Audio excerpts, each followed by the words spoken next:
जिंदगी जो है वो जिंदा दिली का नाम है, मुर्दे क्या खाक जिया करते हैं। आप सब लोगों का जूम एप्लीकेशन पे संजय धीमान स्वागत करता है। दोस्तों,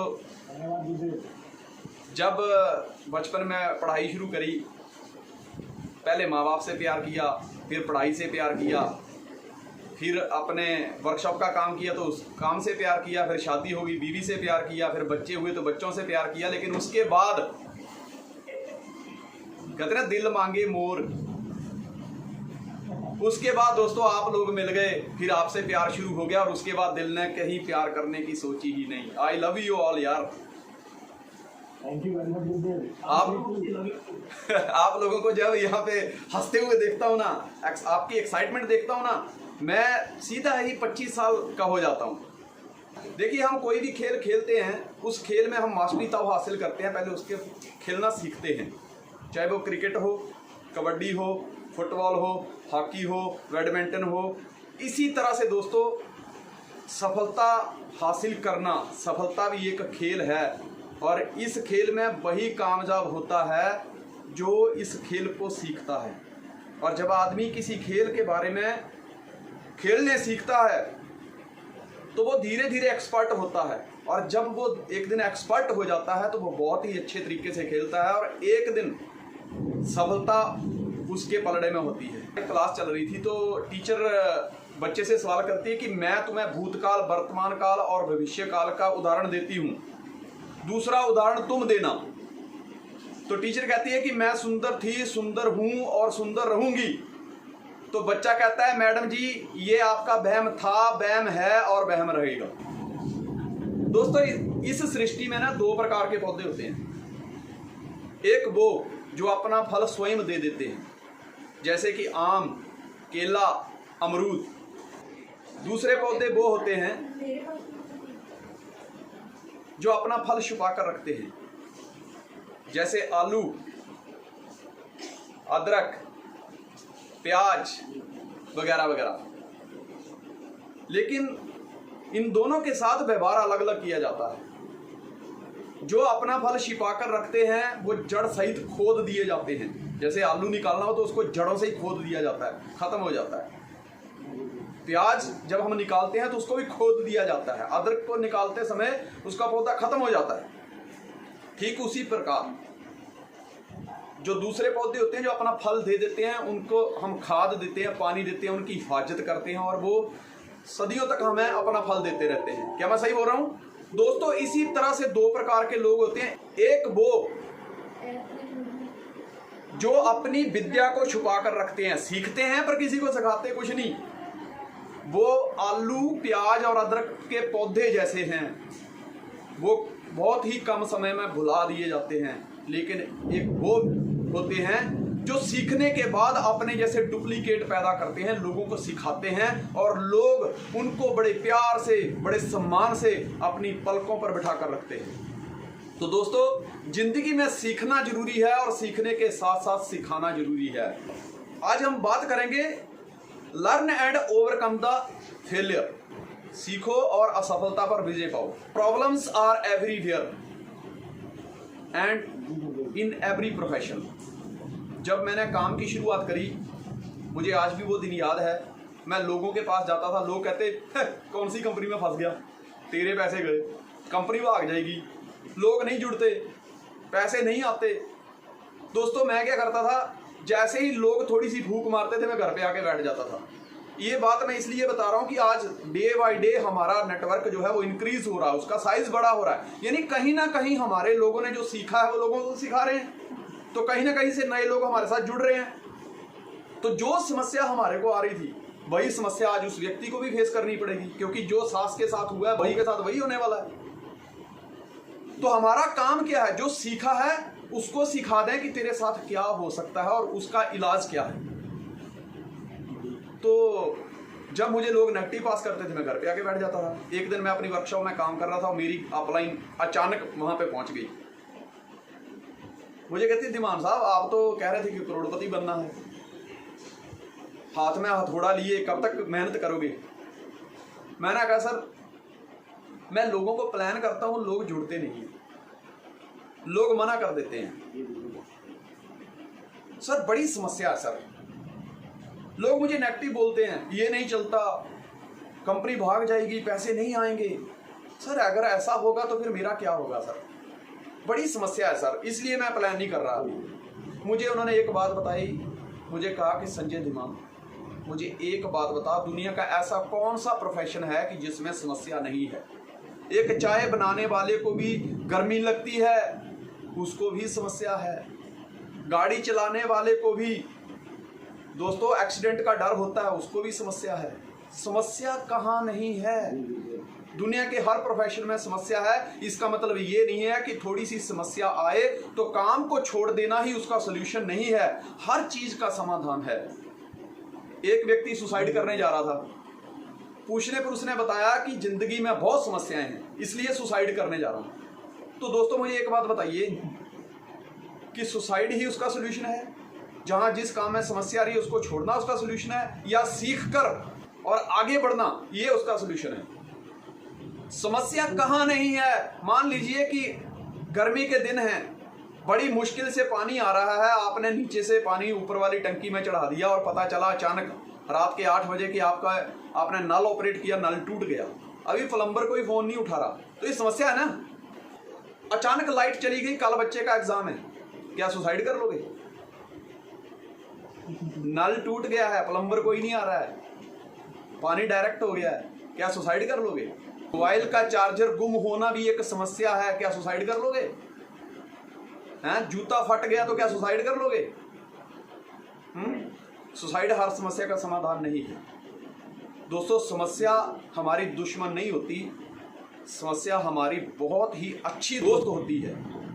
पर इसमें फर्क इतना ही है कि उसकी शक्ल खराब होती है लेकिन दिल बड़ा साफ होता है। मान लीजिए कि आप परिवार के साथ कार लेके जा रहे हैं, रास्ते में अचानक टायर फट जाता है, क्या करोगे? कार छोड़ के भाग जाओगे? हैं? जा रहे हैं, आपने टायर डलवाया, कुछ दूरी के बाद जाके आगे 10, 20, 50 किलोमीटर आगे गए और टायर पंचर हो गया, क्या करोगे? गाड़ी छोड़ के भाग जाओगे? नहीं दोस्तों। इसी तरह से हमारे बिजनेस में भी जब छोटे छोटे पंचर आते हैं तो जो लोग मुकाबला करना नहीं जानते वो भाग जाते हैं। जब हम अपनी गाड़ी के टायर पंचर को ठीक कर सकते हैं तो बिजनेस में हुए पंचरों को भी ठीक किया जा सकता है। भागना समाधान नहीं है, लड़ना समाधान है दोस्तों, अंडरस्टैंड करिए। यही चीज मेरी अपलाइन ने बताई थी कि संजय धीमान, जब सतयुग था तो जो लड़ाई थी वो देवता लोगों में और असुर लोगों में थी, इस लोक से उस लोक की जंग थी, बहुत बड़ा फासला था। फिर त्रेता आया, भगवान श्री रामचंद्र जी आए, उस समय फासला कम हो गया, लड़ाई इस लोक से उस लोक की बजाय इस कंट्री से उस कंट्री हुई, राम रावण का युद्ध हुआ। फिर द्वापर आया, श्री कृष्ण जी आए, जो प्रतिद्वंदी था उसका फासला और कम हो गया, भाइयों भाइयों में लड़ाई हुई। और आज कल युग है दोस्त, आज फाइट किसी और के साथ नहीं, आज जंग खुद के साथ लड़नी है, अपने नेगेटिव के साथ लड़नी है। आज जंग लड़ने को तैयार हो? याद रखना कि वो दिन चले गए, वो युग और था, ये युग और है। वो द्वापर था जिसमें अर्जुन जैसे योद्धा ने जब हथियार फेंक दिए थे तो श्री कृष्ण ने गीता सुनाई थी। दोस्तों ये कल युग है, अभी अर्जुन को गीता सुनाने श्री कृष्ण नहीं आएंगे, आपको खुद ही गीता पढ़कर युद्ध लड़ना होगा। याद रखना, इस इतिहास में, इस गीता में देखना यह है कि आप इसमें अपनी जीत दर्ज करवाते हैं या हार दर्ज करवाते हैं, ये आपके ऊपर निर्भर करता है। समस्या सब जगह है दोस्त। समस्या क्या है? एक व्यक्ति है जिसकी शादी नहीं हो रही, जवान हो गया, लड़की नहीं मिल रही, समस्या है। एक वो है जिसकी शादी हो गई, बीवी से दुखी है, वो भी समस्या है। कहते हैं ना, शादी का लड्डू है, खाए तो भी पछताए, ना खाए तो भी पछताए। एक बार ना पत्नी कहती है, अपने पति से सवाल करती है, इसकी रैगिंग क्या होती है? रैगिंग। पति कहता है, ये जो तुम बर्थडे पे, एनिवर्सरी पे ये जो छोटे छोटे गिफ्ट मांगती रहती है ना, हैं, उसी को अंग्रेजी में रैगिंग कहते हैं। दोस्त, जब मैंने अपनी अपलाइन से कहा कि सर बहुत ज्यादा समस्या, तो उन्होंने मुझे समझाया कि दुनिया का ऐसा कोई प्रोफेशन नहीं है कि जिसमें समस्या नहीं है। मैंने कहा सर मैंने इतने लोगों को प्लान किए, कोई जुड़ता ही नहीं है। मेरी अपलाइन ने कहा संजय धीमान, दुनिया के किसी भी प्रोफेशन में चले जाओ, लॉ ऑफ एवरेज काम करती है। मैंने कहा सर ये कौन सी नई चाबी आ गई भी लॉ ऑफ एवरेज वाली, हर बार कुछ ना कुछ आते हो मेरे दिमाग में घुमा के चले जाते हो, खुद तो चले जाते हो, मैं मार्केट में फाइट करता रहता हूँ। कहते संजय धीमान अगर इस जंग को जीतना है, अगर इस इतिहास में अपनी जीत दर्ज करवानी है तो तुझे इसके असूलों को फॉलो करना पड़ेगा। अगर किसी भी प्रोफेशन में कामयाबी चाहिए तो लॉ ऑफ एवरेज को फॉलो करना पड़ेगा। लॉ ऑफ एवरेज हमेशा काम करती है, आप इसे स्वीकार करो या ना करो। बाहर बारिश हो रही है, मैं कह रहा हूं बारिश हो रही है, आप कहते हैं हम नहीं मानते। नहीं मानोगे तो क्या बारिश नहीं होगी? वो तो हो रही है ना, वो तो हो ही रही है? तो इसी तरह से दोस्तों अगर आप किसी चीज को नकार देते हो तो इसका ये मतलब नहीं है कि उसका अस्तित्व खत्म हो गया। लॉ ऑफ एवरेज क्या होती है? मैंने कहा सर इतने लोगों को प्लान किए, मैंने 50 60 70 लोगों को प्लान कर दिए, एक भी एंट्री नहीं है। आप तो कहते 2 को प्लान दिखाओ, सो जाओ, फिर मजे करो। कहते संजय धीमान एक बात जिंदगी में याद रख, कुतिया जितने बच्चे देती है, अगर सब के सब जिंदा रहें तो इंसान का चलना मुश्किल हो जाएगा। सब के सब जिंदा नहीं रहते, कुदरत उसका बैलेंस बना के चलती है। सांप के कितने सारे बच्चे होते हैं, अगर सब के सब जिंदा हो जाएं और उनमें भी डुप्लीकेशन बढ़ती है, एक ने 2 2 ने 200 ऐसे पैदा कर दिए तो इंसान का चलना मुश्किल हो जाएगा। जब इंसान चलेगा, अगर सारे बच्चे जिंदे रहेंगे तो हमारे कंधों पे, हमारे सिर पे और हमारे पैरों में सांप के बच्चे टकराएंगे। उन्होंने कहा लॉ ऑफ एवरेज हमेशा काम करती है। नेटवर्क मार्केटिंग भी इसी नियम पर चलती है। अगर 100 जुड़े हुए व्यक्तियों को काम करने के लिए कहेंगे तो 5 लोग ही काम करेंगे, 95% लोग बहाने बनाएंगे। 5% लोग पैसे बनाते हैं, 95% लोग बहाने बनाते हैं। जुड़े हुए लोगों की बात कर रहा हूं, और जो अभी जिनको जोड़ना बाकी है वो भी बहाने बनाने में मास्टर हैं। और ये हमारे लिए खुशी की बात है कि वो बहाने बनाते हैं, क्योंकि वो बहाने बना रहे हैं, बहाने बनाने में मास्टर हैं, इसीलिए तो कामयाब नहीं है। और वो कामयाब नहीं है तभी तो हमारा प्लान सुनेंगे वो। 95% लोग सिर्फ बहाने बनाते हैं, शिकायतें करेंगे, टाइम पास करेंगे और कुछ नहीं करेंगे। कुछ लोग पहली मीटिंग में आएंगे, उसके बाद नहीं आएंगे। कुछ लोग तब तक आएंगे जब तक उनका पैसा नहीं निकल जाएगा।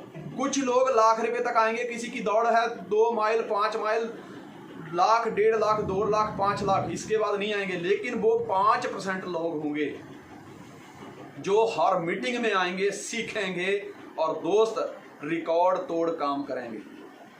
मैं जब पहली बार छिंदवाड़ा में गया था, करीब 350-400 लोगों की गैदरिंग थी, 6 जुलाई 2014 मेरी पहली मीटिंग थी।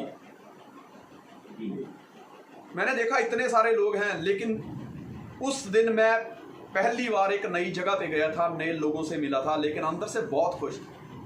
मैंने कहा 350 लोगों की जरूरत नहीं है मुझे, मेरे जैसे पागल 2 भी मिल गए तूफान खड़ा कर देंगे। और दोस्त उसी मीटिंग में मुझे मिले थे प्रमोद सिंह, उसी मीटिंग में मिला विजय हनवल, पीयूष मालवी, प्रियंक सूर्यवंशी, अविनाश आवारे, और उसी मीटिंग में राहुल भी आया था, और उसी मीटिंग में रविंदर था। दोस्तों मैंने उसी दिन डिसाइड कर लिया था कि हजारों की जरूरत नहीं है, मुझे 2 चाहिए थे, और मेरे साथ 8-10 लोग हैं, हम तूफान खड़ा कर देंगे। और दोस्त आज आप देख रहे हैं जिन लोगों के साथ आज से 7 साल पहले मीटिंग लगाई थी, आज उन लोगों ने पूरी दुनिया में तूफान खड़ा कर दिया है। अगर आज मैं इसी बात का रोना रोता रहूं, नहीं 350 लोग मीटिंग में आए थे, मुझे वो बाकी के लोग भी चाहिए, वो कहाँ हैं दोस्तों, उससे फर्क नहीं पड़ता। किसान 2 हाथों से बीज बीजता है, सारे बीज कभी नहीं उगते। तो दोस्तों जो बीज उगते नहीं है, किसान कभी भी कुदाली लेके उन बीजों की खुदाई नहीं करता, देखने कहाँ गए, मैंने तो बीजे थे कहाँ गए, नहीं, उसको पता है कि जितने मैंने बीजे हैं यही कुछ थोड़े बड़े होंगे, थोड़े जो उगे हैं वो थोड़े बड़े होंगे, कुछ चिड़ियाँ खा जाएंगी, किसी को गर्मी खत्म कर देगी, किसी को पानी खत्म कर देगा, और कुछ किसी को धूप खत्म कर देगी, किसी को सर्दी खत्म कर देगी, और जो बाकी के उगेंगे वो मेरे लिए बहुत हैं, उससे मेरे परिवार का घर चल सकता है। इस चीज को समझिए दोस्त, सारे लोग नहीं आएंगे, गॉड हैज ए प्लान। अगर आप इस सिस्टम में आ गए हैं, परमात्मा की आपके ऊपर कृपा है, इस एवरेज को पकड़ के चलिए। कुछ लोग इसलिए काम छोड़ देते हैं, लोगों की समस्या को अपनी समस्या मत बनाओ, आप प्रॉब्लम सॉल्वर बनिए। सोल्यूशन ओरिएंटेड बनिए, समस्या की खोज मत करिए बैटरी लेके किधर है समस्या है, वो वाला काम मत करिए, समस्या का समाधान कीजिए और इस लॉ ऑफ एवरेज को समझिए। आज जो व्यक्ति जुड़े हैं, कई बार उनके मन में आता है सर आपने बताया था 2 लोगों को ज्वाइन करो, 2 से 4, 4 से 8, 16, 32, 64, 128 ऐसे सर्कल बनेगा, लेकिन मैंने 10 प्लान कर दिए, कोई नहीं आया। ये जो हमारे साथ जो कोर एसोसिएट होते हैं इनके साथ ये समस्या ज़्यादा आती है। आज मैं वही डिस्कशन आपके साथ करने जा रहा हूँ जो स्टार्टिंग में मेरे साथ समस्या आई थी, इसलिए तो मैंने ट्रेनिंग का नाम रखा है learn, teach and overcome the failure. सीखो, सिखाओ और असफलता के ऊपर विजय पाओ। मुझे ना एक जोक याद आ गया, लड़का लड़की को फोन करता है कहाँ हो, तो लड़की कहती है मैं मम्मी डैडी के साथ ना 5 स्टार होटल में ना डिनर करने आई हूँ, और लड़के कहती तुम कहाँ हो, लड़का कहता है जिस भंडारे में तू खाना खा रही है ना उसके पिछली वाली लाइन में पूड़ियां बांट रहा हूँ, जरूरत पड़े तो बोलना।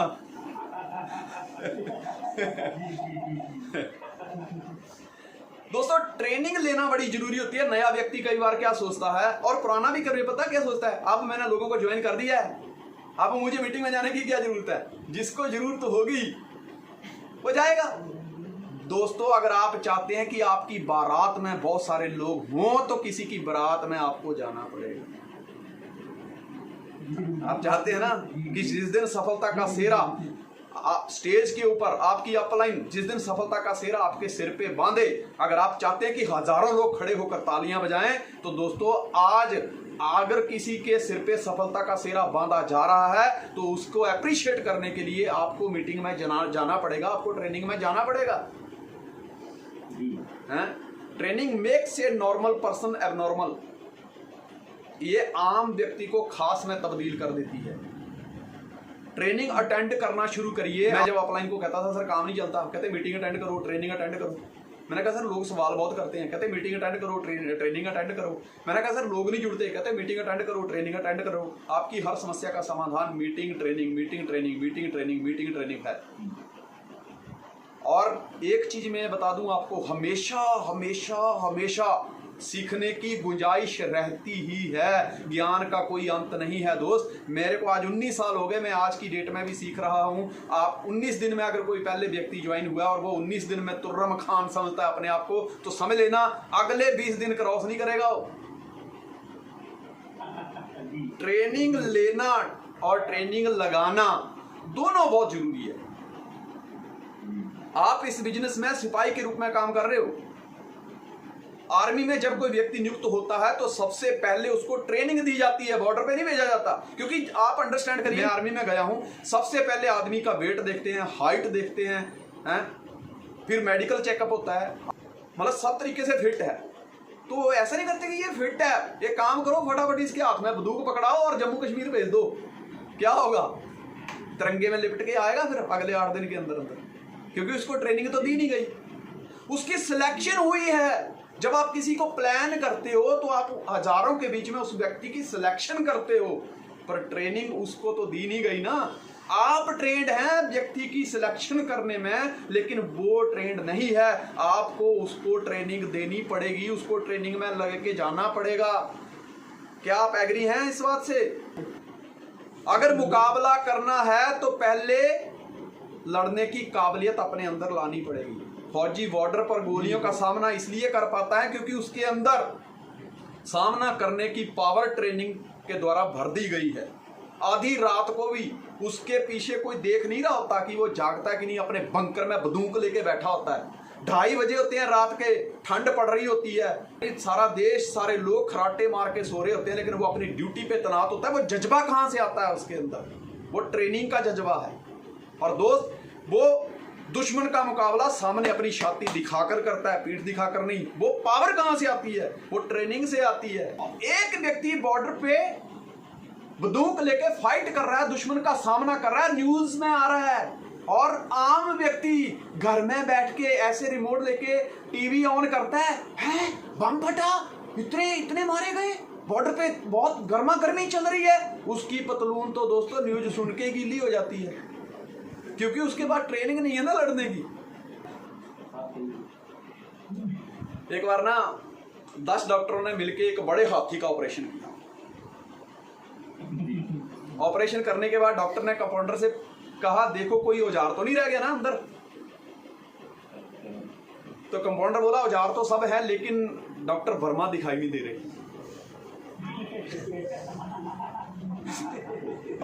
नेक्स्ट चलते हैं, don't work on temporary change, work on permanent change.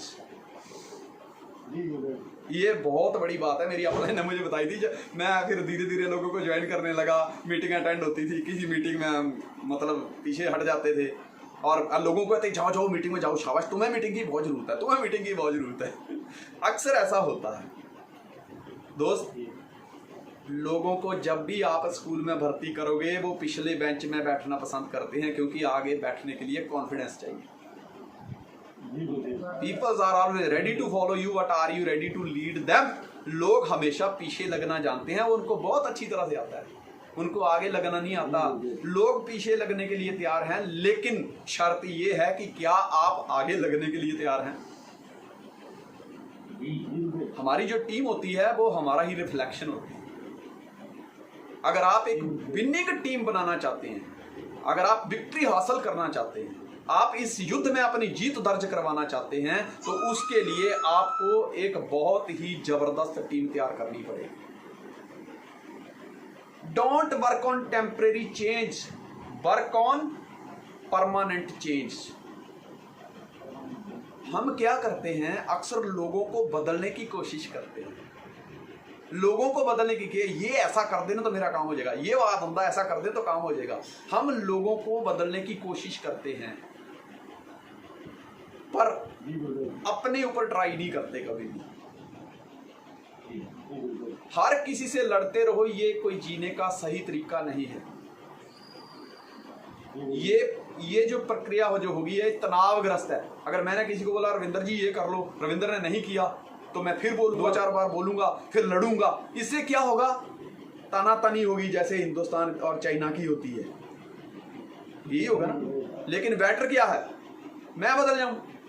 अगर मैं अपने आप को बदलूंगा तो मेरे को देख के मेरी टीम का बंदा बदलेगा कि नहीं बदलेगा। अगर मान लीजिए मैंने रविंदर को वाई फोर्स बदल भी दिया तो होगा क्या, घर वाले घर नहीं, हमको किसी का डर नहीं। होता क्या है, होता क्या है, यही तो होता है कि जब कोई देख रहा है तो काम करो और कोई नहीं देख रहा है तो विश्राम करो, यही होता है। क्योंकि देखिए आप जब मजदूर काम करता है ना तो उसके पीछे बॉस खड़ा होता है, सुपरवाइजर खड़ा होता है, तो वो बड़ी स्पीड में काम करता है, बड़ा शोर मचा के बड़ी एक्साइटमेंट में काम करता है। लेकिन जब पीछे बॉस नहीं होता तो वो तंबाकू घिस रहा होता है, लाइट पैदा कर रहा होता है, करंट एनर्जी पैदा कर रहा होता है। अब देखने वाली बात है कि दोनों ही हालात में फर्क क्या हुआ। बॉस जब आया तो उस व्यक्ति के अंदर जो चेंज आया वो चेंज परमानेंट नहीं है, टेम्परेरी है।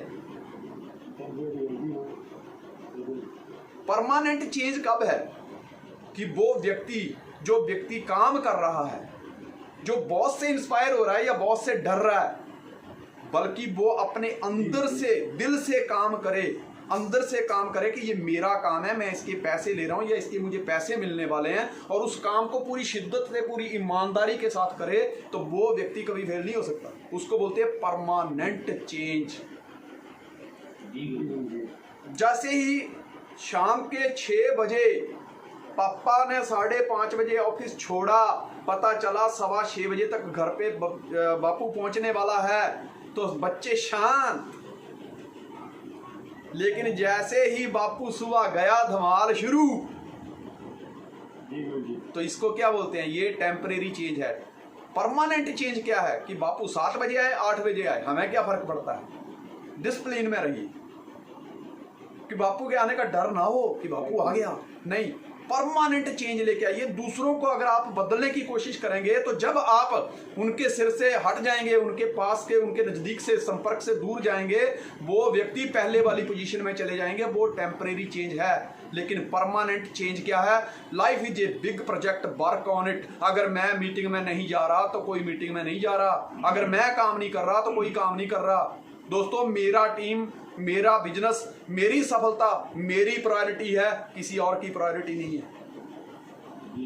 अगर आपको स्थायी परिणाम चाहिए, स्थायी परिणाम का मतलब क्या है कि रेगुलर कैप चाहिए, आपने जो डिसाइड किया है कि मुझे इतना पैसा चाहिए, इतने टाइम में गाड़ी चाहिए, अगर वो आपने किया है तो उसके लिए आपको खुद में बदलाव लेके आना होगा। जब आप खुद में बदलाव लेके आते हो तो स्थायी परिणाम मिलते हैं, और दूसरों को बदलने की कोशिश करते हो तो वो स्थायी नहीं होते, वो टेम्परेरी होते हैं।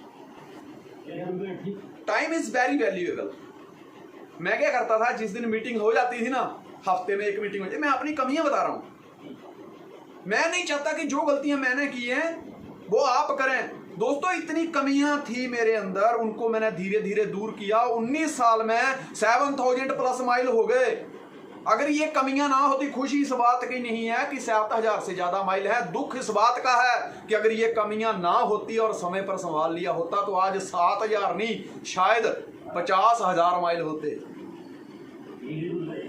तो मैं नहीं चाहता कि जितने माइल मैंने 19 साल में किए हैं, जो सफलता मैंने 19 सालों में हासिल की है, आप भी उसको 19 सालों में ही करें। मैं तो चाहता हूं कि अगले 5 से 7 साल में सब अल्टी पल्टी कर देना अपने को। तैयार हो? Time is very valuable, don't waste it on useless things. समय बहुत कीमती है, इसको व्यर्थ में ना गवाएं। होता क्या है, एक व्यक्ति मीटिंग करने के लिए ना जोर लगाता है, अपने अंडे दूसरे की मुर्गी के नीचे रख दो, अपने वो क्या जाता है, बस वहां से फिर चूजे निकल के आएंगे वो अपने। ये एक बड़ी क्या बोलते हैं, घटिया मानसिकता है। बहुत सारे लोग अपने अंडों को दूसरे की मुर्गी ढूंढते रहते हैं कि किसकी मुर्गी, किसकी मीटिंग हो रही है उसमें अपने बच्चे डाल दो, किसकी मीटिंग हो रही है उसमें बच्चे डाल दो। No, you are the leader. लोग पीछे लगना जानते हैं। अब उसमें जोर लगा दिया, जोर लगाने के बाद फॉलोअप की जरूरत पड़ती है। जितने प्रोस्पेक्ट हमारे मीटिंग में गए हैं, फॉलोअप की जरूरत पड़ती है। मीटिंग लग गई यार, ये भाई साहब का मोबाइल 11 बजे तक ऑफ है, क्यों?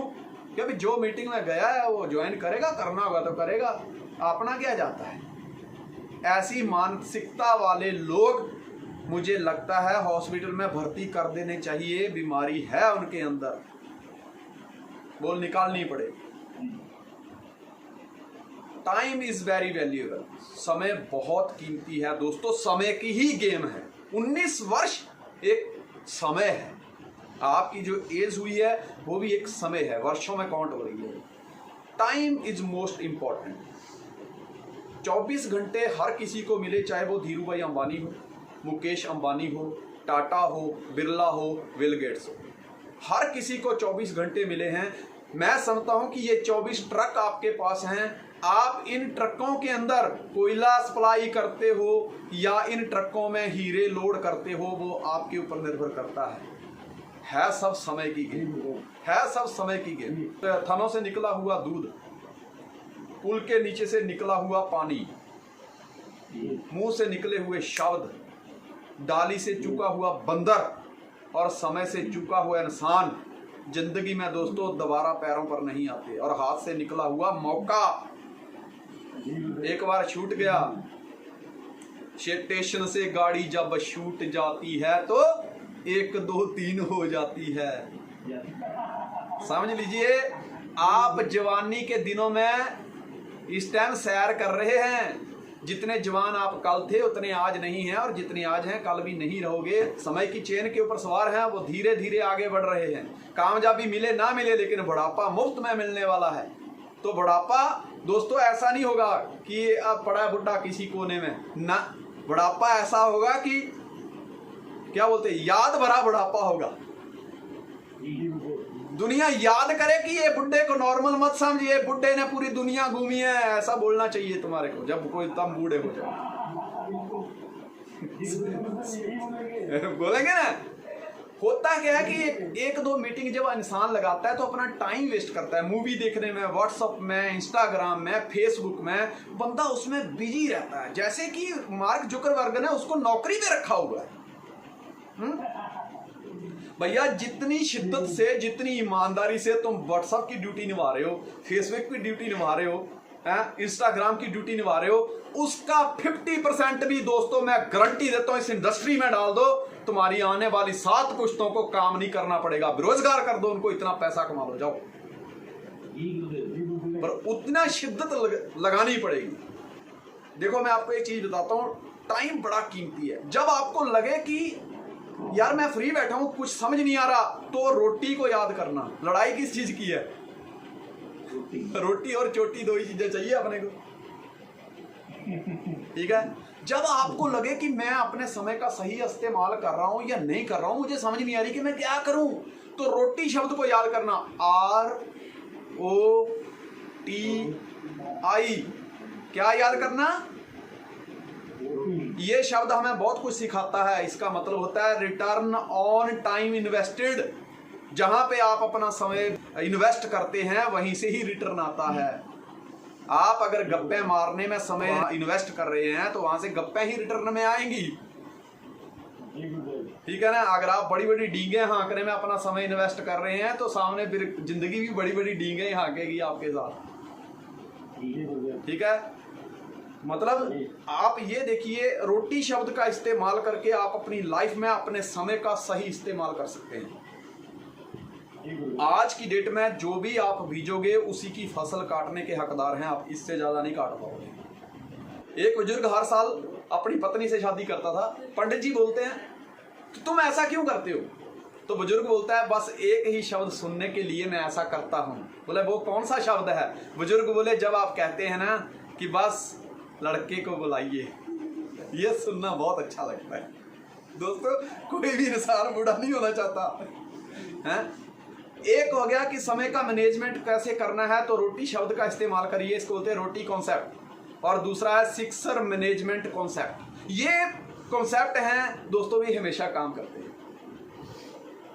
सिक्सर मैनेजमेंट कॉन्सेप्ट, हर सुबह लिखो, जब उठते हो हर सुबह लिखो कि आज मुझे सबसे महत्वपूर्ण कौन से 6 काम करने हैं, और पहले काम से काम करना शुरू कीजिए। जैसे ही 3 काम खत्म होते हैं 3 और लगा दो आगे। सिक्सर मैनेजमेंट मतलब हर समय आपके पास जिंदगी में आगे बढ़ने के लिए, हमारे प्रोफेशन को जो चाहिए उसके लिए 6 काम हमेशा होने चाहिए। चाहे वो लिस्ट बनाने का काम हो, प्लान करने का काम हो, फॉलोअप करने का काम हो, लोगों को कॉन्टेक्ट करने का काम हो, ट्रेनिंग कर लगाने का काम हो, जूम पे वेबिनार लगाने का काम हो, कॉलिंग करने का काम हो, कुछ भी हो, फॉलोअप का काम हो, जो भी हो, 6 काम वो गोल गोल घूम के आएंगे आपके पास। 6 काम, जैसे आज लिस्ट बनानी है, कल कॉन्टेक्ट करना है, प्लान करना है, फॉलोअप करना है, फिर उसका विजन क्लियर करना है, फिर क्या करना है, लिस्ट बनानी है, कॉन्टेक्ट करने हैं, ये घूमते रहेंगे 6 काम। इसको बोलते हैं सिक्सर मैनेजमेंट। फार्मूला गजब के नतीजे देता है, याद रखना मेरी बात को। सिक्सर मैनेजमेंट कॉन्सेप्ट समझ आ गया? मैं आपको एक चीज बता दूं, जो भी व्यक्ति हमारे साथ जुड़ रहा है, जब उसका विजन क्लियर करते हो, रोटी कॉन्सेप्ट उसके दिमाग में डाल दो, सिक्सर मैनेजमेंट कॉन्सेप्ट उसके दिमाग में डाल दो कि तुम इस सिस्टम में आए हो, लॉ ऑफ एवरेज को याद रखना पड़ेगा, ये पहला काम। दूसरा, समस्याएं आएगी, घबराना नहीं। तीसरा, लिस्ट बनानी पड़ेगी, कॉन्टेक्ट करना पड़ेगा, प्लान करना पड़ेगा, फॉलोअप करना पड़ेगा। मैं तेरे साथ हूं, तूफान खड़ा कर देंगे। देखिए कैसे काम चलता है। नेक्स्ट है मिजर कॉन्सेप्ट। मिजर बोलते हैं कंजूस को। कई बार क्या होता है, किसी जगह पे ज्यादा दिलदार बनने की जरूरत नहीं होती, कंजूस भी बनना पड़ता है। कंजूस बन के अगर मान लीजिए कि कहीं सब लोगों का भला होता है तो मेरे हिसाब से कंजूस बनना चाहिए। मिजर कॉन्सेप्ट, MISER, कोई भी काम करने में लगने वाला समय कम करने का कॉन्सेप्ट, इसको बोलते हैं मिजर कॉन्सेप्ट। किसी भी काम में जो समय लगना है उस समय को हमने कैसे कम करना है, ये वाला कॉन्सेप्ट। समय बचाओ अपना, टाइम इज मनी। पहले M का मतलब है merge it with other works. जैसे मान लीजिए कि आप कोई काम कर रहे हैं, आपने किसी को फॉलोअप लगाने जाना है, तो आप लिस्ट बनाइए कि मुझे और जहां मैं जा रहा हूं वहां पे और कितने काम है मुझे। आप घर वालों से पूछिए कि कुछ चाहिए तो बता दो, मैं जा रहा हूं, मैं लेते आऊं। आपको देखना 2-4 काम की लिस्ट मिल जाएगी। चीनी ले आना, तेल ले आना, इलायचियां खत्म हो गई हैं, और चाय पत्ती ले आना। अब होता क्या है कि जो व्यक्ति लिस्ट नहीं बनाता, जो इस कॉन्सेप्ट पे काम नहीं करता, वो चीनी के लिए लग जाता है। फिर मेहमान आ गए थे, दूध कम पड़ गया, फिर दूध के लिए अलग से जाता है। फिर पता चला कि चाय पत्ती भी कम पड़ गई। जो काम एक झटके में हो सकता था उसके लिए 4 बार दौड़ना पड़ा, तो कितना समय वेस्ट हुआ उसका। लेकिन एक प्लानिंग के तहत काम किया तो दुनिया क्या करती है, एक पंथ 2 काज करती है, हम एक पंथ 10-20 काज करते हैं। उसके बाद आता है आई, M के बाद आता है I, इंप्रूविंग, यानी सुधार करना। मतलब जब आप शुरुआत करते हैं तो उसमें इतना सुधार नहीं होता, तो वो कहीं ना कहीं हम गड़बड़ी करते रहते हैं। स्टार्टिंग में जब हम गाड़ी चलाते हैं तो गाड़ी 10-20 किलोमीटर जाने के लिए भी हमारा टाइम ज़्यादा लगता है, लेकिन जब हम अपने अंदर इंप्रूवमेंट लेके आते हैं, जब हम गाड़ी अच्छी तरह से चलाने सीख जाते हैं, तो वही 10-20 किलोमीटर का सफर वो बहुत कम समय में तय हो जाता है। इंप्रूवमेंट लाने के लिए ना अपना नजरिया चेंज करना पड़ेगा। कई बार हम सोचते हैं नहीं ना 9 बजे से दिन स्टार्ट होता है 5 बजे तक यही समय है करोड़पति बनने का, नहीं। इसके लिए अपने आप को तैयार करना होगा। 9 से 5 करने वाला व्यक्ति सिर्फ 8 घंटे का काम करता है, लेकिन जो व्यक्ति 5 से 9 करता है उसके पास 16 घंटे होते हैं। हमारा काम क्या है? हमको किसी काम में कम समय लगाकर ज्यादा पैसा कमाना है, अपना समय इंक्रीज करना है, और 5 to 9 समय को इंक्रीज करने का सबसे बेस्ट फॉर्मूला है।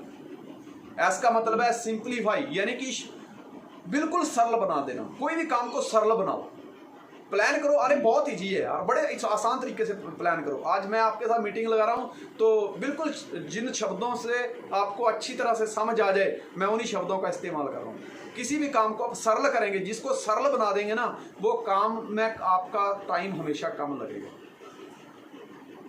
ई का मतलब है एलिमिनेटिंग, यानी खत्म करना। कई बार क्या होता है कि हम लोग ऐसे कई जगह पे एक्टिव होते हैं जहां से हमें कुछ मिल नहीं रहा होता। ऐसे कामों को अपनी लाइफ से निकाल दो, उसके ऊपर अपना समय बर्बाद मत करो। ऐसी एक्टिविटी मत करो कि जहां से आपको कुछ नहीं मिल रहा। आर का मतलब है रिड्यूसिंग द एक्टिविटी, गतिविधि को कम करना। जैसे सोशल मीडिया पर रिड्यूसिंग द एक्टिविटी, ऐसी गतिविधियों को कम कीजिए। सोशल मीडिया पर समय बर्बाद ना करिए। आप अपना समय सोशल मीडिया पर लगाते हैं, मार्क जुकरबर्ग अमीर बन रहा है, इंस्टाग्राम वाला अमीर बन रहा है, हमें कुछ नहीं मिल रहा। वहां पे एक्टिव रहने की बजाय अपनी टीम के साथ एक्टिव रहिए, अपने बिजनेस में एक्टिव रहिए, होम मीटिंग में एक्टिव रहिए, जूम एप्लीकेशन पे एक्टिव रहिए, लोगों के साथ मीटिंग में एक्टिव रहिए, फॉलोअप में एक्टिव रहिए, अपनी वेबसाइट को सर्च करिए, उसमें एक्टिव रहिए। देखो आपको कितनी जल्दी कामयाबी मिलती है। मेजर कॉन्सेप्ट पता चल गया। M for merge it with other work, I for improving, S for simplify, यानी कि साधारण कर दीजिए, इसे सरल बनाइए। E का मतलब है एलिमिनेटिंग, R का मतलब है रिड्यूसिंग द एक्टिविटी, इसको बोलते हैं मेजर कॉन्सेप्ट। मैं आपको गारंटी देता हूं आप इस कॉन्सेप्ट के ऊपर वर्क करिए, आपको बहुत ही अच्छे नतीजे मिलेंगे और जल्दी मिलेंगे। दोस्त, ये जब मेरी अपलाइन ने मुझे बताया कि संजय धीमान अपने समय का सही तरीके से इस्तेमाल इस तरीके से करना है, फिर मैंने कहा सर ठीक है, पर सर मुझे ये बताओ मैं कामयाब कब हो पाऊंगा, कब मेरी गाड़ी आएगी, कब मेरा घर आएगा। क्योंकि मेरी एक साइड चल रही थी, दूसरी साइड चल नहीं रही थी। तो मैं सोच रहा सर ये साइड कब चलेगी, कब पैसा आएगा। तो मेरी अपलाइन मुझे हमेशा एक बात कहती है, संजय धीमान बड़ा चाहिए, बड़ा सोचो। सोच में बड़ी शक्ति है। बिल गेट्स सिर्फ सोच के कारण ही दुनिया का सबसे अमीर व्यक्ति बन गया। बड़ा चाहिए तो बड़ा सोचो, बड़ी इनकम चाहिए, बड़ा सोचो। इंसान का दिमाग पैराशूट की तरह होता है, ये तभी काम करता है जब खुला होता है। बंद दिमाग में दोस्तों हमेशा अज्ञानता के जाले लगे होते हैं, वो कोई काम नहीं करता। इसको खुला रखिए। मानव जाति के इतिहास में जब भी इंसान ने अपने दिमाग के दरवाजे खोले हैं, स्वस्थ नए विचार हवा के झोंकों की तरह उसके अंदर आए हैं, और उसके बाद उस इंसान ने बड़े बड़े महाद्वीपों की, बड़े बड़े महासागरों की, बड़े बड़े ग्रहों की और आकाश गंगाओं की खोज की। बड़ा सोचिए। आज आपके हाथ में जो मोबाइल है वो छोटा सोचने वाले ने नहीं बनाया, उसकी सोच बड़ी थी। इंटरनेट की खोज जिसने की वो छोटा सोचने वाला नहीं था, वो रजाइयां तोड़ने वाला नहीं था, वो एसी में बैठने वाला नहीं था, वो लोगों के साथ गप्पे मारने वाला व्यक्ति नहीं था। दोस्तों, उसने बड़ा सोचा, जिसकी वजह से आज हम एक दूसरे के साथ बातचीत कर पा रहे हैं। कंप्यूटर जिस व्यक्ति ने बनाया वो छोटा सोचने वाला नहीं था। आप जो भी चीज आप डेली इस्तेमाल कर रहे हैं वो छोटा सोचने वाले ने नहीं बनाई। चाहे पेंट हो, चाहे बटन हो, चाहे सुई हो, चाहे उसका नीडल धागा हो, चाहे बेल्ट हो आपकी, चाहे पेन हो, चाहे मोबाइल हो, चाहे बैग हो, चाहे गाड़ी हो, जो कुछ भी है। इवन कि आप जिस थाली में खाना खाते हैं वो थाली को बनाने वाला व्यक्ति भी छोटी सोच का नहीं था, उसने भी बड़ा सोचा था। उन्होंने बड़ा सोचा और इतिहास बना के रख दिया। दोस्तों, इनसे हमें शिक्षा मिलती है। आपको मैं ये एग्जाम्पल इसलिए दे रहा हूं कि जब भी गाड़ी में बैठो तो यही सोचो कि जिस गाड़ी में मैं बैठ रहा हूं उस गाड़ी को बनाने वाले की सोच बहुत बड़ी थी। अगर मुझे भी जिंदगी में बड़ा बनना है तो दोस्त मुझे भी सोच बड़ी करनी पड़ेगी। आप पेन यूज करते हो, पेन चलाते समय सोचो कि जिस पेन को मैं यूज कर रहा हूँ, जिस घड़ी में मैं टाइम देख रहा हूँ, उसको बनाने वाले की सोच बहुत बड़ी थी। और मुझे अगर बड़ा बनना है तो मुझे भी अपनी सोच बड़ी करनी पड़ेगी। थिंक बिग, अचीव बिग, बड़ा सोचिए। लोग बड़ा सोचते नहीं हैं, पूरी जिंदगी किसी ना किसी के ग्राहक बनते रहते हैं, पूरी जिंदगी बिल भरते रहते हैं, बिलों की पेमेंट करते रहते हैं। सोच कैसी होती है? एक मजदूर जो होता है उसकी सोच होती है कि दिहाड़ी लगाओ, शाम को घर पे जाओ, 2 पैग लगाओ और जो 150 मिलते हैं उड़ाओ, थोड़े बहुत घर पे दे दो, बस। उसकी सोच है कि सुबह काम करो, सुबह से लेकर शाम तक मेहनत करो, पैसा ले लो। लेकिन उस मजदूर से काम लेने वाला जो सुपरवाइजर होता है, उसकी सोच होती है कि काम खत्म होगा, 2 दिन 4 दिन में खत्म हो जाएगा तो पैसे मिल जाएंगे। एक जॉब करने वाला व्यक्ति सोचता है महीने बाद पैसे मिल जाएंगे, सैलरी आ जाएगी। लेकिन दोस्त, टाटा बिरला क्या सोचते हैं? वो ये नहीं सोचते कि बस आज प्रोजेक्ट शुरू किया, कल से पैसे आने चालू। वो क्या करते हैं? वो 5 से 10 साल पहले प्रोजेक्ट के ऊपर काम करते हैं। 15 साल तक 10-10 एकड़ में उनका प्रोजेक्ट तैयार होता है। हजारों लोग उसके ऊपर काम कर रहे होते हैं और वो उनको पैसा पे कर रहे होते हैं। याद रखिए, जिस समय वो पे कर रहे होते हैं कुछ आ नहीं रहा होता, उनको सिर्फ लगा रहे होते हैं, टाइम भी लगा रहे होते हैं, पैसा भी लगा रहे होते हैं। वो ये नहीं सोचते कि कोई ग्राहक ना आया तो। बड़ा सोचते हो कि आएगा, उनकी सोच बड़ी है, आएगा, ग्राहक आएगा। और दोस्त, क्या होता है कि 10-15 साल के बाद जब हमें पता चलता है यार कितना बड़ा मॉल बना दिया, कितना बड़ा प्रोजेक्ट बना दिया, पता चला कि 200 करोड़ का प्रोजेक्ट था, 10 साल लग गए और अगले 10 महीनों के अंदर 4000 करोड़ का टर्नओवर कर दिया। ये होती है अमीर बनने की स्ट्रेटजी। वो आज पैसा कहीं इन्वेस्ट करते हैं तो आज के आज या 2 दिन में डबल हो जाए, उसके लिए वो पैसा इस तरह से इन्वेस्ट नहीं करते। उनकी सोच क्या होती है? वो पैसे को बड़ा होने में समय देते हैं और वही दिया गया पैसे को समय जो है उनको बड़ा बना देता है। पैसा बनाना है ना, पैसे की कदर करना सीखो। अब मैं आपको एक जोक सुनाता हूँ कि डॉक्टर कहता है मरीज को कि तू ये बता तुझे दर्द कहाँ पे हो रहा है। मरीज कहता है अगर 20 काम करते हो तो बताऊंगा, वरना खुद ही ढूंढ दो। We need money. पैसे की हमें क्यों जरूरत है? मेरी अपलाइन ने मुझे पूछा, संजय मान तुझे पैसा क्यों चाहिए? मैं कहा बच्चों को पढ़ाना है।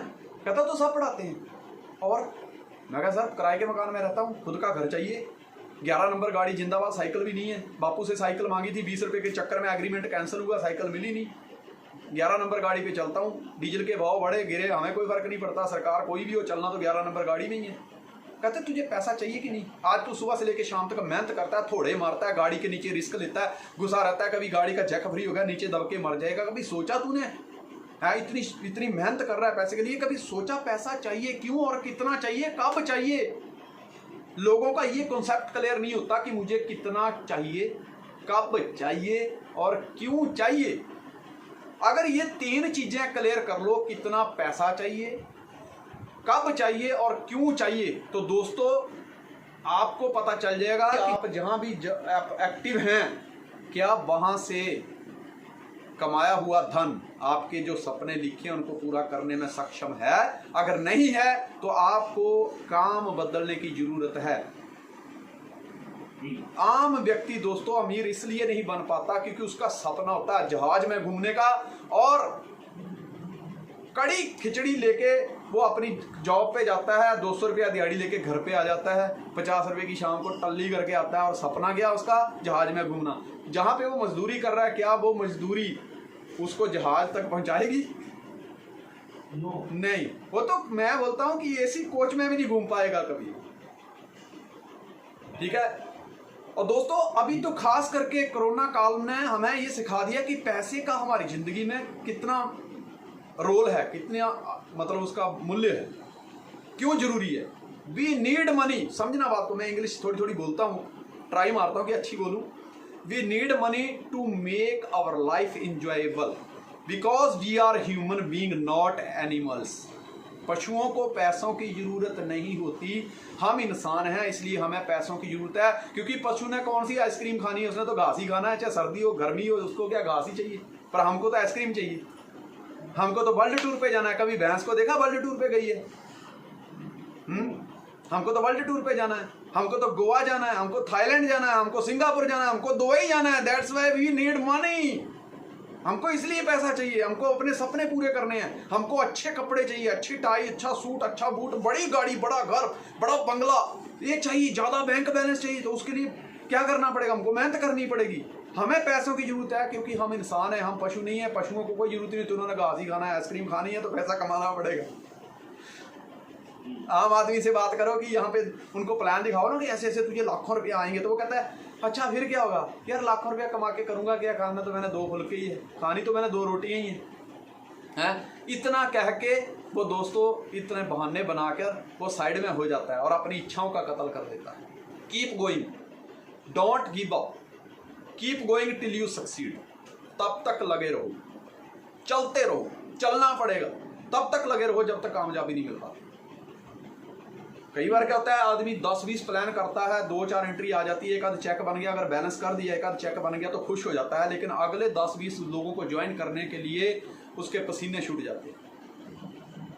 उसको जब नतीजे नहीं मिलते तो वो घर पे रुक जाता है। रुकना समाधान नहीं है दोस्तों, रुकोगे तो झुकोगे, लड़ोगे तभी आगे बढ़ोगे। लड़ना पड़ेगा यार। यहाँ पे मैंने बताया कृष्ण नहीं आएगा आपको गीता सुनाने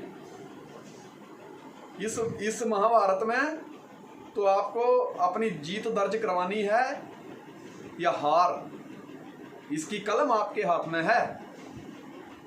इसमें अगर आप कछुए की चाल भी चलोगे तो भी जीत होगी, ये मेरी बात मानिए, पर चलना तो पड़ेगा। नेटवर्क मार्केटिंग एक वो हाईवे है जिसमें कोई व्यक्ति पैदल चल रहा है, कोई व्यक्ति साइकिल पे है, कोई व्यक्ति हाथ दे रहा है मुझे भी लिफ्ट दे दे, कोई बाइक पे है, कोई बस में बैठा है, कोई ट्रक में बैठा है, कोई ट्रैक्टर में बैठा है, और कुछ लोगों की रफ्तार इतनी है कि वो मर्सिडीज में बैठे हुए हैं, जैगुआर में बैठे हैं। लेकिन दोस्तों डेस्टिनेशन एक ही है, सफलता। जो आज पैदल चल रहा है वो एक दिन पहुंचेगा, अगर वो रुके ना तो वो एक दिन जरूर पहुंचेगा, पर देरी से पहुंचेगा। जो साइकिल से चल रहा है वो पैदल चलने वाले से जल्दी पहुंचेगा, अगर नहीं रुका तो एक दिन जरूर पहुंचेगा। जो बाइक से चल रहा है वो साइकिल से चलने वाले से पहले पहुंचेगा, लेकिन एक दिन जरूर पहुंचेगा, उसके लिए उसको चलना तो पड़ेगा। देखो दोस्तों, कामयाब वही होता है जो तैयार रहता है। डॉक्टर ने कहा कि तुम्हें दवा 10 बजे लेने को कहा था, तुम 5 बजे ही क्यों ले लेते हो? तो मरीज कहता है क्योंकि दुश्मन पर वार तब करो जब वो तैयार ना हो। अप्रिशिएट योर वर्क, अपने काम की ना तारीफ करिए। कई बार क्या होता है, सामने वाला कहता है ये कौन सा काम पकड़ लिया तूने, ये तो मेंबर बनाने वाला काम है, ये तो दवाइयां बेचने वाला काम है, ये को प्रोटीन ले, ये तो बाजार में मिलती है, तू कौन से काम में लग गया है? मतलब उसको थोड़ी सी क्या उसने फूंक मार दी, बंदा डर के मारे घर बैठ जाता है। दोस्तों अपने काम की तारीफ करिए, प्राउड से कहिए कि आई एम ए नेटवर्कर, मैं दुनिया का वो काम करता हूं जिसमें लोग करोड़पति बनते हैं, जिसमें लोगों के सपने हकीकत में पूरे होते हैं। इतना गर्व होना चाहिए आपको। लेता क्या ये काम, कुछ समय तो लेता है आपसे। इसको क्या चाहिए, कहता तुझे प्यार मिलेगा, बस मुझे प्यार कर, तुझे मैं दुनिया घुमा दूंगा, बस तू मुझे अपने थैले में लेके दुनिया घुमा दे। तुझे दुनिया याद करेगी, बस तू दुनिया को याद करवा दे कि नेटवर्क मार्केटिंग नाम का भी कोई प्रोफेशन है। यही तो चाहिए उसको, जो तुम दोगे वो मिलेगा। नेटवर्क मार्केटिंग कोई छोटा काम नहीं है यार। ये काम छोटा कैसे हो सकता है? जो एक डीजल मैकेनिक को सफायर बना सकता है, वो काम छोटा कैसे हो सकता है? ये छोटा हो ही नहीं सकता। ये काम वो काम है जिसको करने के बाद अगर आदमी शिद्दत से करे तो ये ऐसे नतीजे देता है कि आने वाली उसकी तो जिंदगी सिक्योर हो ही जाती है, लेकिन उसके आने वाली नस्लों की भी जिंदगी सिक्योर कर देता है।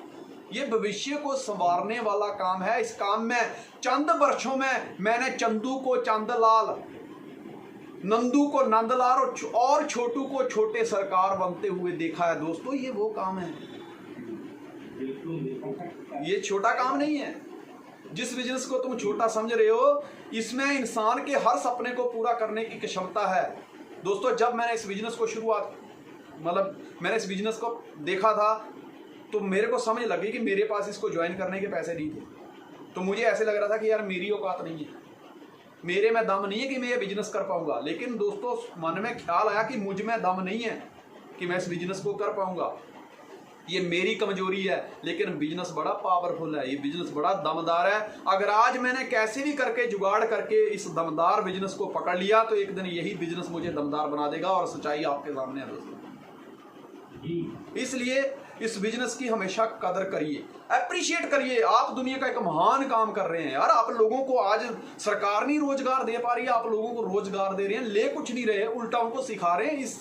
इससे बढ़िया काम दुनिया का और क्या हो सकता है। अप्रिशिएट करिए। जैसे आप औरत होती है ना, जब खाना बनाती है तो अपनी सब्जी को, अपनी रोटियों को कैसे अप्रिशिएट करती है। हाँ, आज तो सब्जी बहुत बड़ा मजा आएगा आपको, बड़ी टेस्टी बनी है। हाँ, उसने खाई नहीं होती फिर भी वो तारीफ करती है। इस तरह कैसे कि बंदा रोटी खा रहा था और अपनी पत्नी से कहता है आज सब्जी बिल्कुल ठीक नहीं बनी, तो आगे से पत्नी क्या बोलती है पता है, चुपचाप खा लो। इसी सब्जी को फेसबुक के ऊपर 600 लोगों ने लाइक किया है और 500 लोगों ने तो कमेंट में यम्मी भी लिखा है। आपके तो नखरे ही खत्म नहीं होते। तो ये है कि अप्रिशिएट करो, अप्रिशिएट करो। प्लान फॉर नेक्स्ट 10 ईयर्स, अगले 10 साल का प्लान बना के चलिए। हेलो, 10 साल का प्लान। पर एक चीज अंडरस्टैंड करिए, 10 साल का प्लान इतना बड़ा प्लान होना चाहिए कि उसके लिए हम अगर अभी अपना 1 घंटा भी बर्बाद करें तो वो 10 साल में पूरा नहीं होगा, फिर 11 साल में पूरा होगा। ऐसा हमें वो फील होना चाहिए कि मेरा एक एक क्षण उसमें समर्पित कर देना है, तभी वो जो 10 सालों में मैंने प्लानिंग बनाई है वो पूर्ण होगी। 10 साल की गेम है यार। अगर आप 10 सालों में अल्टी पल्टी नहीं कर पाए ना तो समझ लीजिए कि इस बिजनेस में फिर आपका कोई सिक्का चलने वाला नहीं है। लोग बड़ा सोचते नहीं हैं, पूरी जिंदगी ग्राहक बने रहते हैं। वो क्या सोचते हैं कि आज काम किया कल पैसा आ जाए।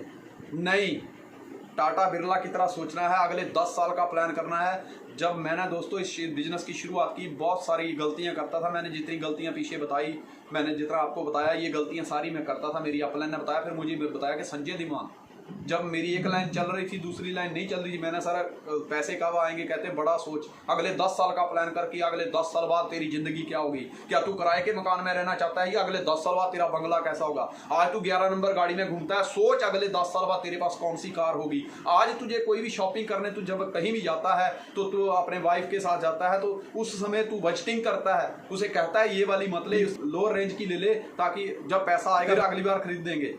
लेकिन ये सोच अगले 10 साल बाद का प्लान करके अगले 10 साल में मैं ऐसी मेहनत कर दूंगा कि अल्टी पल्टी करके रख दूंगा। ठीक है, 10 साल का प्लानिंग। प्लानिंग क्या चीज होती है, मैं प्लानिंग के ऊपर ना मुझे एक जोक आ गया, बड़ा मस्त जोक है, मैं आपको बताता हूँ। नौकरानी कहती है मालकिन मुझे 10 दिन की छुट्टी चाहिए। मालकिन कहती है अगर तू छुट्टी पे चली गई तो तेरे बॉस का नाश्ता कौन तैयार करेगा, उसका टिफिन कौन बनाएगा, हैं, कपड़े उसके कौन धोएगा, इस टाइम पे दवाई कौन देगा। तो नौकरानी शर्माते हुए बोलती है अगर आप बुरा ना माने तो मैं आपको भी साथ में ले जाऊं। दोस्तों, अभी हम आज की मीटिंग की अंतिम स्लाइड पे हैं। Make plan for the future. जैसे कि हमने बात बताई कि प्लान फॉर नेक्स्ट 10 ईयर, मतलब इतना बड़ा प्लान बनाओ। प्लान क्या होता है, अपना होमवर्क इस तरह से कीजिए जैसे आप कोई प्रेम पत्र लिख रहे हों। मैंने मीटिंगों में एक डायलॉग बोला था कि अनपढ़ को भी अगर मोहब्बत हो जाए तो वो भी लव लेटर लिखने लग जाता है, पर शर्त ये है कि मोहब्बत होनी चाहिए। इसी तरह से दोस्तों, ये एक बहुत बड़ा प्रोजेक्ट है, फ्यूचर का प्लान बना रहे हैं हम, अगले 10 साल का प्लान बना रहे हैं। तो इस तरह से बनाइए कि आपकी मंजिल निराश ना हो, वो आपके इमोशन को देखते, आपके प्यार को, आपकी मोहब्बत को, आपकी प्लानिंग को देखकर दौड़ते हुए आपकी तरफ चली आए। अपनी जब प्लानिंग बनाओ, अपना होमवर्क इतनी शिद्दत से कीजिए कि जैसे आप कोई प्रेम पत्र लिख रहे हो। अगर आप में तैयारी करने की इच्छा नहीं है, अगर आपका मन नहीं कर रहा है यार कल कर लेंगे, परसों कर लेंगे, याद रखिए अगर आप में तैयारी करने की इच्छा नहीं है तो जीतने की इच्छा छोड़ दीजिए, वो बेकार है। गगनचुंबी महल आज आप देख रहे हैं, आपके घर के आजू बाजू में, आपके शहर में बड़ी बड़ी 8-8, 10-10 मंजिली बिल्डिंगें खड़ी हो गई, बड़े बड़े ब्रिज खड़े हो गए। दोस्तों, उनको खड़ा होने में ज़्यादा टाइम नहीं लगा, 2-3 सालों के अंदर ही ये सब करिश्मा हुआ। लेकिन याद रखिए कि ये 2-3 सालों में तभी बन पाए हैं, उसके पीछे कई सालों की प्लानिंग लगी है, तभी ये तैयार हुए हैं 2-3 साल में। इसी तरह से हमको अगली प्लानिंग करके चलना है। क्या तैयार हैं आप? मैं आपको एक कहानी के जरिए बताता हूँ कि प्लानिंग क्या चीज होती है। हाँ, सती सावित्री का नाम सुना होगा आपने। उस समय जब वो सावित्री जवान हो गई तो उसके पिता ने कहा कि बेटा तुम अपने लिए कोई अपनी मर्जी से योग्य वर का चुनाव कर लो। दोस्त वो जगह जगह घूमी और उसे सत्यवान नाम का एक लड़का पसंद आया। नारायण जी वहां आए और उनके पिताजी को बताया कि एक तरफ तो बधाई देने को मन कर रहा है कि लड़का भी सुंदर है, योग्य है, लेकिन एक तरफ मतलब थोड़ा मायूस भी हूं बताने में। बोले क्या हुआ? बोले इस लड़के की आयु बहुत कम है, 1 साल के भीतर भीतर ये इस संसार को छोड़कर चला जाए। तो सावित्री के पिता ने कहा बेटा ये मुझसे बर्दाश्त नहीं होगा, तू एक काम कर, इसको छोड़ देते हैं, कोई दूसरा लड़का ढूंढते हैं। तो सावित्री ने बोला पिताजी चुनाव जिंदगी में एक ही बार होता है, अब मैंने चुनाव कर लिया है, मेरे पास 1 साल का समय है और ये मेरे लिए बहुत बड़ा समय है। कोई बात नहीं, जब मौत आएगी तो मुझे क्या करना है मैं उसकी तैयारी करूंगी। देखिए फ्यूचर प्लानिंग क्या होती है, सीखिए इससे। अब दोस्तों हर दिन सावित्री को ये याद आ रहा था कि सत्यवान की मौत नजदीक आ रही है। एक दिन एक क्रूर व्यक्ति बड़ी बड़ी मूछें भैंसे के ऊपर बैठ के धारदार हथियार अपने हाथों में लिए हुए, अनेकों भुजाएं थी उसकी, काला रंग, सती सावित्री के सामने आके खड़ा हो गया। सती सावित्री ने पूछा तुम कौन हो? कहता मैं यमराज हूं और तेरे पति सत्यवान को लेने आया। और दोस्त देखते ही देखते सत्यवान वहीं पे दम तोड़ जाता है। अब सत्यवान की आत्मा को लेकर यमराज जैसे आगे आगे चलता है, उड़ने लगता है, सावित्री उसके पीछे चल पड़ी। मीलों चलने के बाद हजारों बार यमराज ने कहा सावित्री वापिस हो जाओ, सावित्री वापिस हो जाओ, सावित्री वापिस हो जाओ, तुम फालतू में आ रही हो, आज तक मेरे चंगुल से कोई बच नहीं पाया, सावित्री वापिस हो जाओ। सावित्री कुछ नहीं बोली, चलती रही चलती रही चलती रही। काफी मीलों चलने के बाद यमराज रुके और सावित्री से कहते हैं सावित्री तुम बताओ चाहती क्या? सावित्री मुस्कुराई, बोला मैं तुमसे दोस्ती करना चाहती हूं।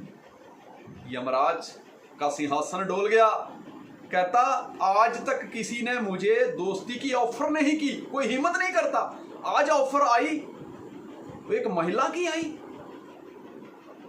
वो खुश हो गए, कहते सावित्री चल मैं खुश हुआ, सत्यवान को छोड़ के जो मांगना चाहती है मांग ले। अब सावित्री को पता चल गया कि जो मैंने प्लानिंग बनाई है, जो मैंने तैयारी की है, उसको इंप्लीमेंट करने का टाइम आ गया। उसने दिमाग चलाया, अपनी प्लानिंग के ऊपर वर्क करने शुरू किया। जैसे ही यमराज ने कहा कि सावित्री सत्यवान को छोड़ के तू मांग क्या मांगती है, मैं उस वचन को पूरा करूंगा। सावित्री कहती है कि अगर आप कोई वरदान देना ही चाहते हैं तो दीजिए कि मेरे सास ससुर अपने पोते पोतियों को सोने की थाली में सोने के चम्मच से खाना खाते हुए देखें। बोले तथास्तु। यमराज चलने लगा आगे आगे, सावित्री फिर पीछे पीछे।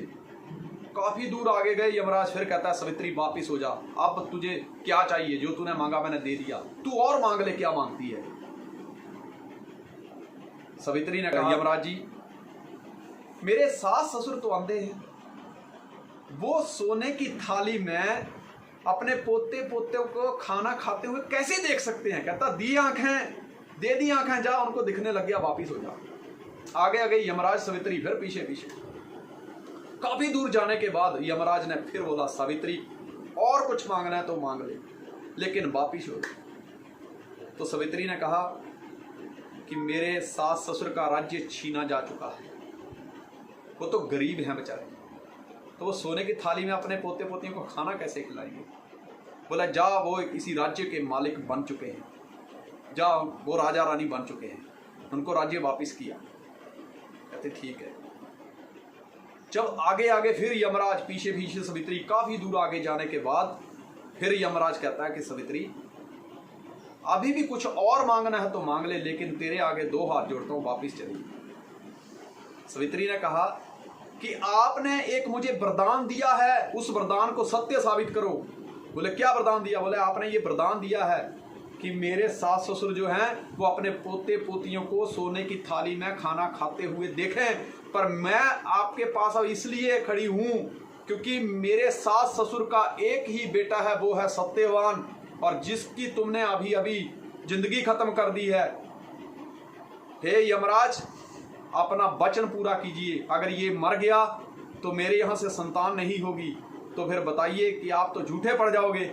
यमराज उसी टाइम हाथ जोड़ के खड़े हो गए, बोले सवित्री तेरे आगे मैं हार गया और तू जीत गई। और सवित्री को जीत दिलाने वाली उसकी 1 ईयर की प्लानिंग ही थी, जिसकी वजह से उसने अपने मरे हुए पति को यमराज से छीन लिया।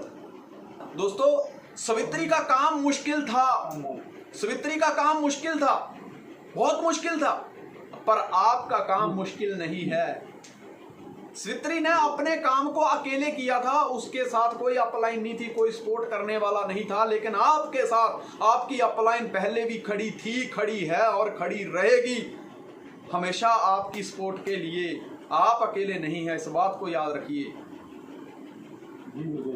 अंत में इतना ही कहना चाहूंगा कि कोशिश तो सबकी जारी है, कोशिश तो सबकी जारी है, ये वक्त ही बताएगा कि कौन किस पर भारी है, कौन किस पर भारी है। Thank you, wish you all the best.